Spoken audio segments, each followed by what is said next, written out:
What's going on, my dude? Caibax here. So today we're going to be touching up on a topic called what makes fighting games great. It could be many different things for you guys as well. I'm going to give you guys an example for me, but first it could be like, maybe it could be about characters is what makes fighting games great. Maybe it could be gameplay. Maybe it could be the music in fighting games, the stages, etc. The list goes on. But yeah, what makes fighting games great for me? I'm going to take back probably like when I first picked up like the Nintendo 64, or even the Dreamcast in general. It could be Street Fighter, Third Strike, or even Mortal Kombat, the trilogy games. But like for me, for example, Mortal Kombat trilogy for me, because I didn't really understand like the gameplay, the mechanics, etc. I didn't really pay any attention to any of that.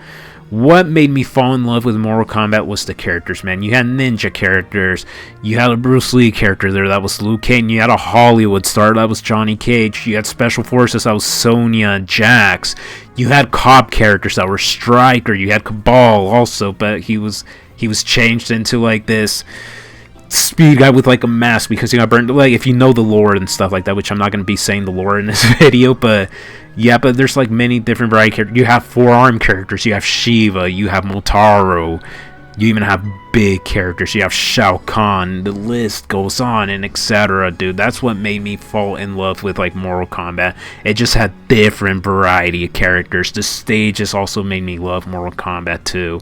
Like you had the living forest, you had like the Deadpool stage, you had the pit, you had many weird variety, like different creepy stages as well. You had Shang Tsung's lab, you had Shao Kahn's Coliseum, everything, man.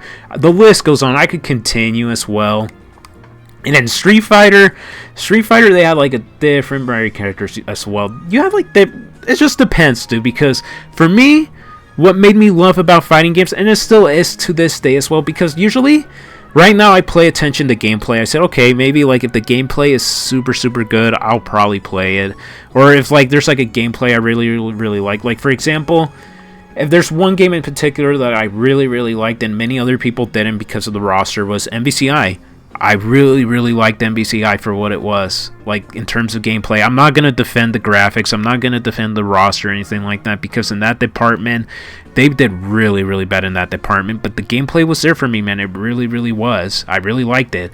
And many other people also liked it as well, but not many. Like the core like fan base probably sticked around and played with it, but not many people did. Not many people bat an eye on it. And that's when MBCI started doing bad in general, and that's when Dragon Ball Fighter C, for example, that's another fighting game of like what makes fighting games great, is you had Dragon Ball Fighter C that was like a 3v3 style, which by then Marvel vs. Capcom Infinite was only a 2v2, which Dragon Ball Fighter C in general, that's what I'm trying to say, sorry about that. That's what I'm trying to say, is it was a 3v3 game. It had really good graphics, it had really great soundtrack, and it had something completely different than what MBC had to offer in general. But everything, like that game for general was like a really good package for like a lot of fighting game players, even for like anime fans as well, dude. Everybody checked out that game, everybody. That's what made the fighting game great, is if you had great characters, great music, great stages, and the gameplay is there, it's a great fighting game. It really is. And for me, for example, it could be something completely different for you guys as well. Like for me, for example, Street Fighter V, I didn't like it in the beginning. I didn't like any of the roster like in the beginning. I just couldn't gem with like any character I really liked. But then later on, it became to be a very good game. It really did, and it still is. I still go back to it and play it sometimes because I like playing Akira. I like playing Gil. I like playing, Sakura. Those are like the three characters I really like playing. I even like playing Dan. Dan was something like weird and wacky what other characters in Street Fighter V didn't really have. They didn't have that charm to them, man. But it could be completely different for you guys. Like you guys could like a fighting game that's like hated, but at the end of the day, you still like that fighting game. And I still like playing like some of the old fighting games. Like Marvel vs. Capcom 2, for example, is a really beloved game because it has a really big roster. It has really good stages. The music is there as well, dude. Am I good at playing the game? No, I just like playing it like on arcade playthroughs. Or maybe like if I have someone like at my skill level, I'll play it. But am I going to jump in the online matches? No, because I'm going to get bamboozled.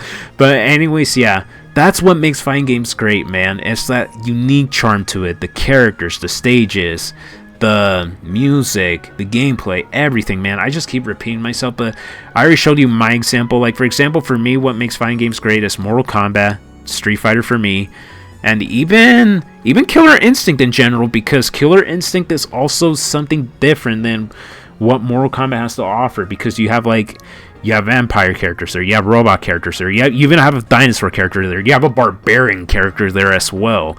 That's what also makes it great, man. And then plus, it is unga bunga fast, man. Killer Instinct is really unga bunga fast, and that's why I really, really like that game. It's one of my top 5 favorite fighting games as well. And there's other games you guys like. For example, all I'm saying is, you guys can like any fighting game.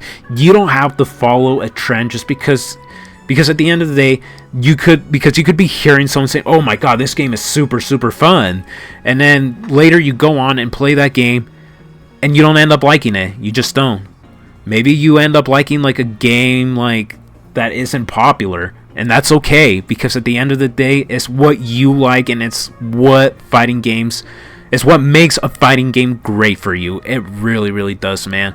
But that's enough for me, though. I'm not saying this because don't follow like popular trends and stuff like that. Like, oh, just because this game is popping off and you're not really interested in checking out, don't check it out. Don't check it out. Just play a fighting game that you really, really like and that you really like dive into and stuff. Like for me, for example, like DNF Duel is like a popular game that a lot of people were praising and stuff like that. They were saying like, oh my god, this game is so fun. It has the combos, and it did have the combos. I did try it, but it wasn't for me. The game wasn't for me. The movement wasn't there for me.